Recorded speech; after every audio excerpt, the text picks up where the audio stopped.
ባለጌ ያስገባን ቤቱ። ሰላም ሀቡ፣ እንዴት ዋልሽ? ከእሷ ጋር ተገናኝተናል። ሙባረክ እንዴት ነህ? ሁኔትዬ እንደነሽ አለን አልሐምዱሊላህ። ለዚች ቀን እኔ አልሐምዱሊላህ ነው የምለው፣ ሌላ ምንም የምለው ነገር የለም። ግን አንድ ተለምዶ የተደረገ ነገር ቲክቶክ ላይ ምን አለ መሰለሽ ሀቡ፣ ሰውን ብሌም አድርጎ እንዲታዘንለት ወይም እንዲረዳ መፈለግ እኔ ሁሌም እቃወመዋለሁ። ሁሌም በዚህ ነገር በጣም አዝናለሁ። ችግሬን አስረድቼ መረዳት እየቻልኩኝ የግድ እከሌንና እከሌን ብሌም አድርጌ መረዳት የለብኝም። እኔ ረዋን ያለችበትን ሲቹዌሽን አውቃለሁ። ትላንት በአካል አግኝቻታለሁ። ከዛ በፊት በስልክ አውርተናል ብዙ ጊዜ።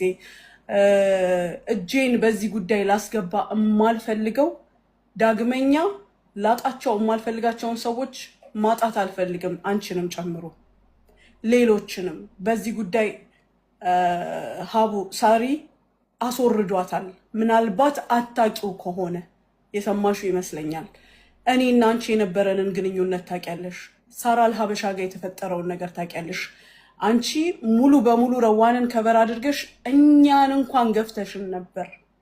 ራስሽን ሙሉ በሙሉ ሰተሻት ነበር። ግን ዱንያ ይችናት የትም ድረስ ብትሄጂ እኛም እየቀመስ ነው ያለነው። አንቺም የምትመክሪን ነገር ነው። ቢሆንም ለሁሉም ነገር ሐምድላ። ግን አንድ ነገር እዚህ ጋር መናገር የምፈልገው ለረዋን፣ ሁል ጊዜ ሰው የሰውን ችግር ሊፈታ አይችልም። አላህ ብቻውን ሊፈታው የሚፈልገው ነገር ይኖራል።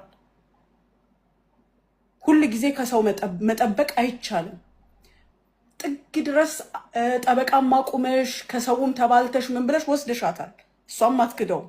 እኛም ሸሽተናል። በቃ ከደረሰብን ነገር አንጻር ሁላችንም ሸሽተናል።